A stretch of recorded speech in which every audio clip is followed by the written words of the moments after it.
சைவ சமயத்தின் பெரிய கோயில் என்று அழைக்கப்படும் பஞ்சபூத தலங்களுள் பூமித்தலமானதும் சப்தவிட தலங்களில் வீதிவிடங்கர் மூலாதார தலமாகவும் தோன்றிய காலமே அறிய முடியாத காலப்பழமை கொண்டதும், பிறந்தாலும் பெயர் சொன்னாலும் முக்தி தரக்கூடிய பெருமையை கொண்டதும், மெய்யெல்லாம் திருநீறு பூசி பொய்யில்லா தன்மையில் தம்மை நேசிப்பவர்களுக்கு இந்த பிரபஞ்சத்தையே வழங்கக்கூடிய பெருமான் அருள்பாலிக்கும் தலமாகவும் விளங்குகிறது திருவாரூர் தியாகராஜர் கோயில்.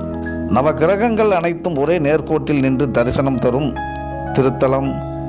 யம சண்டிகேஸ்வரர் அமைந்த திருத்தலம்.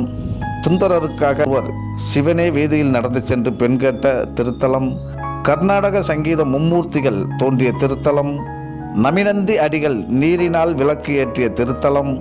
பசுவிற்கு நீதி வழங்க தன் மகனை தேரில் சக்கரத்தில் இட்டுக்கொண்ட நீதி வழுவா மனுநீதி சோழன்